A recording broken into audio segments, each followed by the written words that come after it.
Hello, Sean. Thank you very much indeed. Welcome back. I'm sure you haven't been away. You enjoyed Nat King Cole there. With me in studio, Sean Rodgers. How are you, Sean? Good to see you. Morning. MLA and the education spokesman of the SDLP, the site foreman of the SDLP's new office in Newcastle, opening this morning. Yes, Ronan's open today. So we got you in this morning, and thank you for coming to talk about the examination results. You're wearing your hat as a former headmaster down at St. Louis in Kilkeel. The general swathe of results, are you pleased? What way have they been going? What way is the trend going? Thanks, Ronan, for giving me this opportunity today. I think, first of all, I have to congratulate the students right across the board who have achieved their potential, whatever that potential may be. You know, particularly in our printer press and so on, you'll see about the students that achieved 4 A stars at A level, or 10 A stars, or 11 at GCSE. But for all those students that achieved their potential, well done to them all. And I think, you know, there's another two group of people need to be acknowledged as this stage too, and that's the parents. Yeah. As one of them, you know, and the teachers, because it's a very nervous time for you as a parent or as a teacher, coming up to results time too, until that envelope actually opens. And what the students, they express their sense of fulfilment in joyous ways. There's a great sense of satisfaction there as a parent, but particularly if you're after having taught a maths class for a number of years. Yeah, now we're in your territory. And that's your fulfillment as well. Absolutely. That's what ticks the box. So at this time, more than any other time, do you find the draw on you to be a teacher again? Oh, absolutely. It was always that sense of fulfillment when students achieved their potential or better, and that sense of emptiness as well when some student just didn't make it, was that few marks off getting that grade C or whatever else, you know? But isn't it the sign of a good teacher that he or she reaches down into the barrel and takes the ones who have gone to the bottom up to the top again? I think it's a motivational thing. It is a motivational thing, you know. I think, you know, teaching, it's about imparting your knowledge, etc. But a lot of it is actually about establishing those relationships in the classroom in order to bring those that are having challenges upwards. And you know, I was just thinking, coming up the dual carriageway this morning there was people out running, people out walking, and I was thinking to myself, you know, those people will take different times to get to Newry, and if you're a move far, you'll get there much quicker. Of course. And I think that's the message I want to give out today. Because you're not on the paper with 10 or 12 A stars or whatever, but you've achieved your potential, you'll get there too. Yeah. You may take a different pathway, but you'll get there too.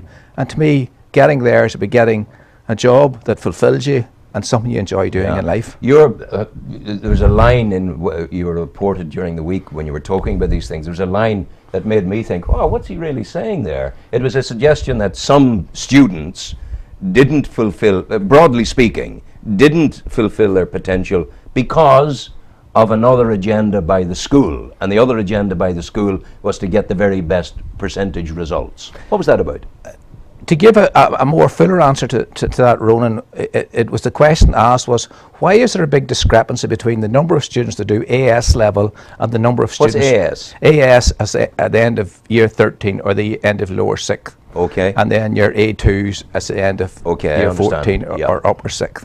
Why is there a lot more students who have AS results than have A level results? There are many reasons.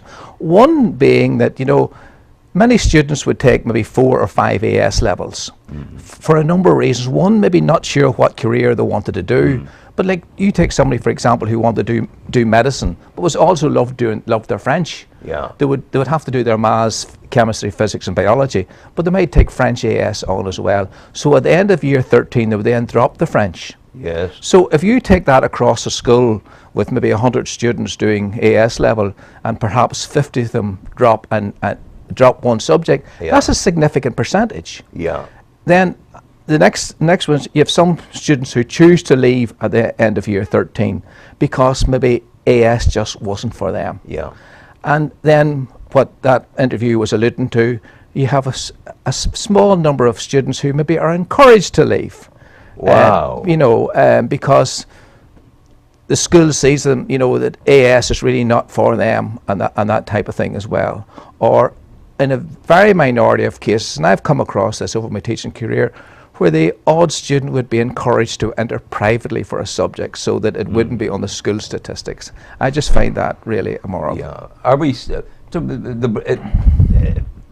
You're minimizing, if you like, the culpability and the kind of breadth of involvement of schools. It's small when you're making it is that small. point. Yeah. But is the larger picture a picture of league tables and working to make sure that only the best come up so that the school becomes high on the league table? Is that happening?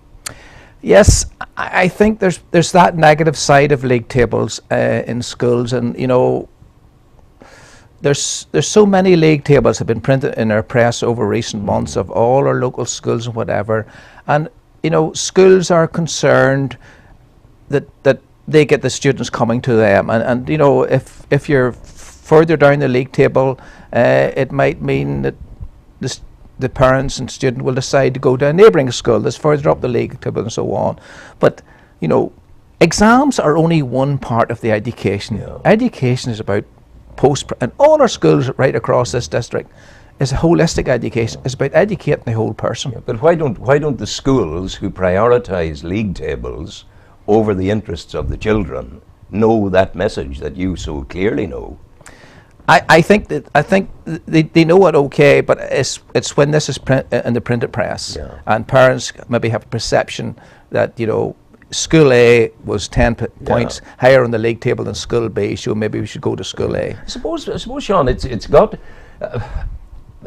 the upside of league tables is if you don't draw the numbers into your school, you're going to end up like Clontarfleece, gone, dead, finished. Yeah. The lady, the headmistress, is coming into me today. Was that a beaten docket from the word go, Clontarfleece, outside Warrenpoint? I'm very disappointed that Clontarfleece didn't get a bit of time to prove that it could up its numbers. You know, the Friends of Clontarfleece did fantastic work over this last year, particularly in developing putting together a whole development plan, and that development plan, Ronan, was to the detail of that. You know, for example, in September there was a number of children coming to P1. The telephone numbers and so on of those parents was there. They had a development plan, how many were coming this year, next year, and so on. So I would have hoped that the minister would have given them a number of years to prove that development plan actually could deliver on it. If they couldn't deliver on it in 2 or 3 years' time, well then it was a beaten dogged. But I think when you talk about it being a beaten dogged, you know, when it was muted years ago that Clontarfleece was in trouble, etc., you know, that sends shockwaves out, and it becomes nearly a self-fulfilling prophecy. And although the minister has given them 1 year, an extra year until August 2014, you know, it's going to become a self-fulfilling prophecy. Are you, as a parent, going to send your child in P1 to a school that's going to leave? You want continuity in education for your children. Absolutely, you know? Absolutely. So they took you when you were out at St. Louis. You were a great teacher, and they took you and they said to you, you will now manage. You're now a boss. You're not necessarily going to be a great boss. You're not going to be a great sort of statistician. You're not going to necessarily be a good manager because you were a good teacher. Is within that the seeds of poor teaching theory to be found, in that there's assumptions, you know, Sean Rodgers is a good teacher, let's make him the principal. That's extrapolated time and time and time again. I've seen it happen. I've seen it happen in the BBC. I've seen it happen. I was made a manager in the BBC. Sure, I knew more about management than I did about flying to the moon. Yeah, and they had to train me. I was a damn good reporter, a presenter, whatever else. But is that occurring really? Is that an issue for teachers being taken into an unfamiliar and unwanted territory? It's not that they're taken into unfamiliar territory. I think it's a case that many good teachers pursue further study. Yeah. And I had pursued further study, etc., etc. And I think a good friend of me told me when I was 30, you know, Sean, have you ever thought of doing a master's and so on? So that got me interested in management. At that time I was out teaching in St. Paul's in Bestbrook and enjoying teaching out there. And you know, it was just a natural progression then that I moved to St. Louis as head of mathematics, and then became vice principal and so on. But it's the point you're making: do all good teachers make good leaders? Yeah. I don't think so. No, of course. But there are a lot of parallels. You know, what I said earlier about the good teacher in the classroom is about establishing relationships and working with that, whether you're the classroom teacher or you're the school leader. And to me that's key. Yes, you need a certain amount of theory, but it's the practical side. And when I looked at leaders that I worked under, whether it was Michael Ward in St. Paul's or Celestine Devlin with me in St. Louis and so on, you know, you learn a lot from your peers around you as well. But the other point really is, to me, leadership is like being the captain of the team.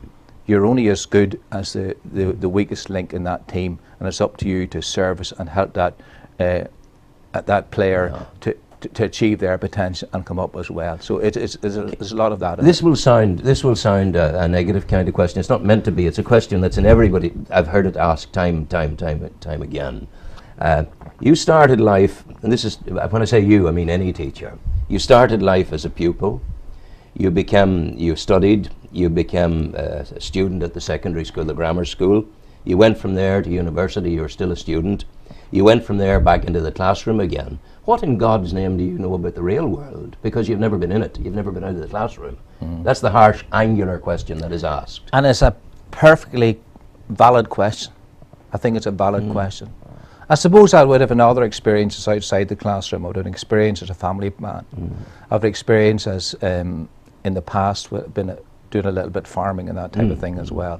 I would have been close contact with my local community, whether it was working in the church or working in a football club or whatever. I think generically speaking, I've no doubt that you had those areas of excellence, of course, and that's good that it meets the criteria. But generically, as the teacher, it's a lifetime of childish things, let's say, when the real world out there is hacking at the ankles of those who are in it, and the teacher doesn't have that experience out there. Some do, some don't. I think it is something we have to work on in terms of teacher education, etc. It's something we have to work on in terms of getting our economy up and going in this country, because until we have firm connection between the business world and education, we're going to get nowhere. We need the situation where people from the business world can come into our schools for a placement. We need a situation where our teachers can get out into the world of work to see what it really is like, particularly when you're working in practicals in subjects like business or whatever else. You know, you just need to broaden that experience. Teachers need those opportunities to get out a placement. That a very, very valid point, and until we get at that stage, we're not going to really hack the whole idea of education, business, working together. Unfortunately, Northern Ireland, we tend to get into our own silos, whether it's education in schools or further education or the world of work. I like the word silo. That's what we keep sort of Minuteman rockets in, each firing at the other. Tell me, are you getting any whispers about the Narrowwater Bridge? Well, I've just listened to the reports on the radio this morning that the Southern government will hopefully be able to do something. I really hope that happens, because as Senator Jim Darcy said on the radio this morning, it is about developing the tourist potential in both of North Louth and South Down. A great opportunity. It will just be it will be hard. It'll be a hard sell for Enda. It will be. How does he do it when people are losing their homes left, right, and centre? I don't know. I really don't know what's in it for him politically. I don't know, because he doesn't care about the tourism potential up in North Louth. That's not his. That's not what's driving him. You know. But I think for particularly for the sake of all of our area, you know, we want to see South Down develop like Carlingford, etc. Of course. And you know, I'm living in the next townland to Carlingford. I want to tell you, maybe it's a good thing to be in the next townland to Carlingford. And here I'm walking the plank. They're going to stick the sword in my back and make me jump into the shark-infested waters. But Carlingford these days needs to be addressed with some care, because it's the world capital of hen and stag parties. And if that's the kind of life you want, I've seen it and I've heard about it time and time again here.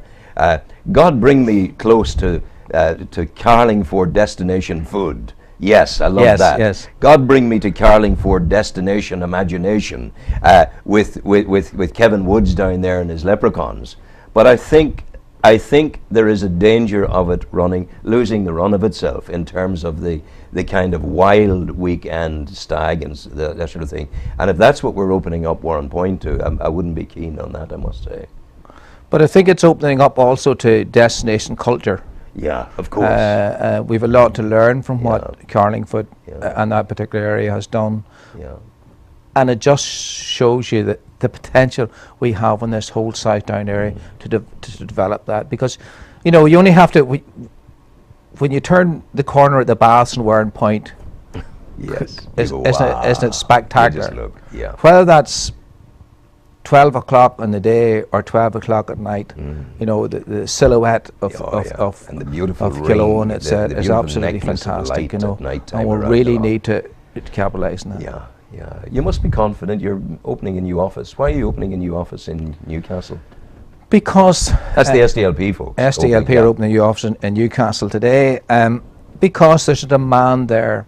You know, when we talk about our economy recovering and so on, there are a lot of people out there that need a lot of help with a lot of issues. And since we opened the office actually a few months ago, it has been very, very, very, very busy. So it just confirms the whole idea. It was a good decision to open up in Newcastle. Are politics what you expected them to be? An awful lot of people need advice. I just have this vision of a constancy of stream, a kind of Gandhi salt march coming through your door, asking, and that you're not changing the world, you're changing the agenda for one or two people here and there all the way along. Do you see that?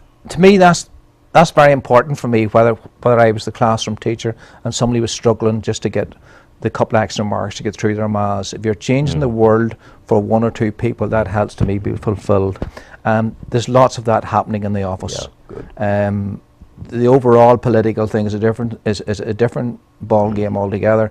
But the thing that really fulfills me is being able to help somebody along the road on an individual basis. I have to ask you, we mentioned it earlier, where are you on abortion? I am totally against abortion. You know, we just have had a lovely grandchild 8 weeks ago, Jacob, and I say hello to him this morning. Hi Jacob, I love your name. I'm going to steal that name. The life of the child in the womb, that has a life as well as the mother. And obviously in the situation where a mother is in danger of death is a different story altogether. Absolutely. But absolutely I am pro-life. Yeah, I have to say I am as well. And this week I saw the 21-week gestation scan image of my third great-grandchild.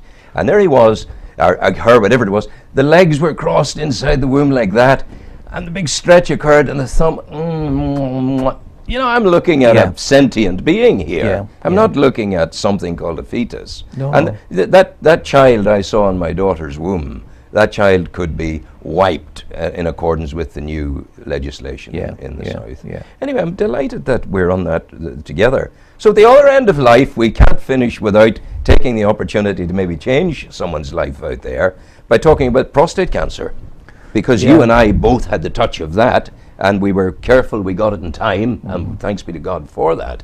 But I think we need to tell people again. Yes, Ronan, I think the more frequently we tell people this, the better, because particularly I think there's something in the man's psychic that, you know, stay away from the doctor, and certainly that was in my psychic as well. I'm a coward. I said, doctor, I want to see you. Nothing to do with the doctors, but yes, I was extremely lucky that in more or less when I hit 50, my wife kept telling me to get that little blood test done. But I didn't see a particular need for the blood test, but because I didn't know about prostate cancer, didn't think it had any symptoms or anything at all. But I eventually went for the blood test and found out that I'd had raised PSA levels and whatever else. The message out there to the men of this world is look after yourself. If you notice something, whether it's a lump or you when you become 50 and get a PSA test done.